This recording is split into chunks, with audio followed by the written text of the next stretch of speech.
เพียงทำว่องไวและอย่างมืออาชีพ fast, accurate, and professional.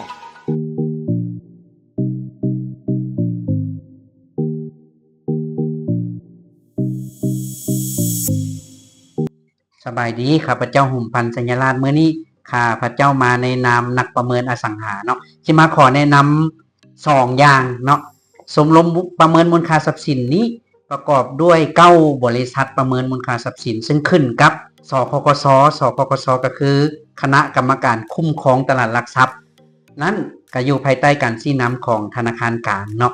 ตัวนี้นี่มันสร้างขึ้นมาเพื่อเต้าโฮมความสามัคคีของบรรดา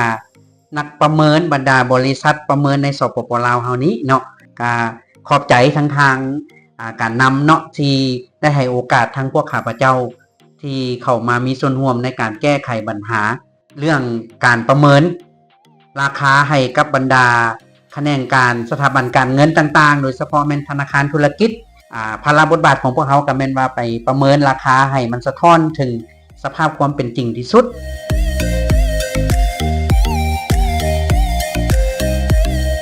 มื้อนี้ข้าพเจ้าจะสังรวมเอาตัวใจความมันจัก 4-5 อย่างข้อที่1ก็คือว่าห้ามนักประเมินเนาะรับสินบนจากลูกค้าเมื่อมีลูกค้ามาจ้างให้เฮาแล้วมันก็จะมีในกรณีต่างๆว่าลูกค้าบอกว่าเอามูลค่าขึ้นให้ค่อยได้เอามูลค่าอันให้ได้ซ้ำนั้นซ้ำนี้แล้วค่อยจะเอาเงินเท่านั้นเท่านี้ให้เจ้า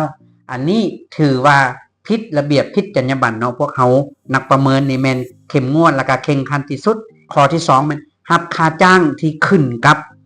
มูลค่าของตัวเองที่ประเมินตัวนี้มูลค่าที่ออกมาแน่นอนอยู่แล้วว่ามันจะส่งผลให้กับนักประเมินให้มูลค่าหลายถ้าหากเห็นแบบนี้แม่นถือว่าผิดระเบียบจรรยาบรรณของนักประเมินเนาะตัวที่3ข้อห้ามตัวที่3ก็แม่นนักประเมินต่างๆนี่บ่ให้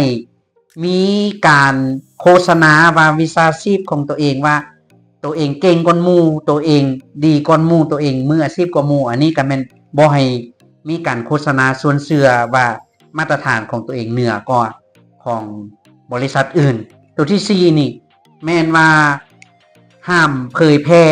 ข้อมูลความลับของลูกค้าต่อสาธารณะสนเด็ดขาดเนาะตัวนี้นี่จะมีสัญญาการมอบรับเรียกแต่ละครั้งตัวนี้นี่มันพวกเขาจะปิดเป็นความลับที่สุดเนาะอันนี้จะเป็น4เนื้อในข้อห้ามของนักประเมินสำหรับ EP ต่อไปเนาะครับพระเจ้าก็สิทยอย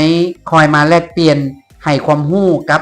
บรรดาท่านลูกค้ากับสังคมให้เห็นความสำคัญของเวียกงานการประเมินในการแก้ไขปัญหาเศรษฐกิจในการแก้ไขในการช่วยเอื้ออำนวยความสะดวกให้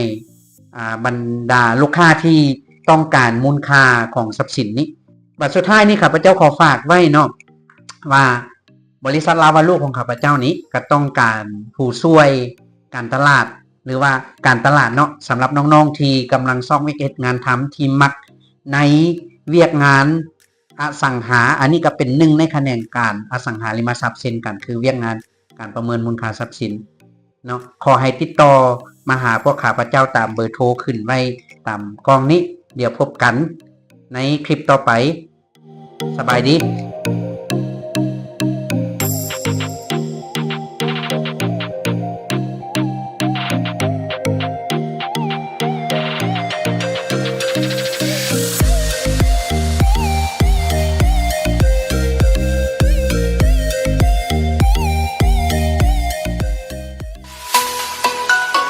เพียงทำว่องไวและอย่างมืออาชีพ fast, accurate, and professional.